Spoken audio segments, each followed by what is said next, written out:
JC? Coach, looking at the schedule this year, it kind of took me back. I've been harping on this because I love it. I think it's in the SEC sometimes it's such a difficult league that you probably don't benefit a whole lot from going out and scheduling things every single year that are competitive. Plus, there's a Clemson series, but this schedule looks like it's set up for you guys to get off to a fantastic start record wise, to be able to go out and build that momentum towards the Southeastern Conference season and put yourself in a great position prior to conference play starting. Can you speak to that? Did you kind of pull back a little bit on the scheduling this year, or was it not intentional, or I don't, or am I missing like that? UMass Lowell's probably pretty good, and Bethune-Cookman's probably pretty good. Just because, admittedly, I don't deep dive into all those teams all the time in baseball. Yeah, well, first, I'm distracted by the description underneath your name on the screen. As you were asking that question, I couldn't help but be distracted by the clown comment under there. So I know.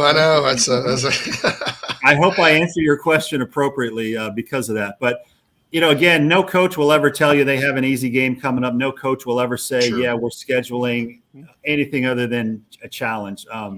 To your point, we play 30 SEC games, and every one of those games throughout the league can go any way, any day, no matter who's playing who in those 30 games.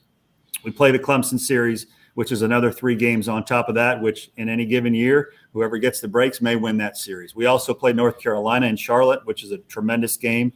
So right out of the gate, you're talking about 34 games there that are barn burners, that are going to be really tough games and for anybody playing in those games. And so ideally, along the way, you want to schedule in a way that will challenge your team, but also maybe not overwhelm your team. As you guys know, we had Texas on the schedule the last few years, and 2 years ago, I thought it served us very well because I think it was the difference RPI wise in allowing us to host a regional that year.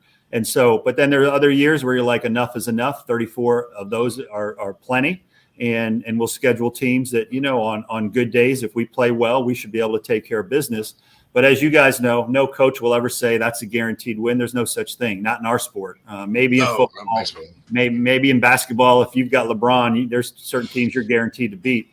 But in baseball, there's so much that goes to, did you hang one curveball and the wind's blowing out and it turned into a 3-run homer? Or is it that day where every ball you hit hard is right at a guy? So there's a lot more that is to be left for chance in baseball.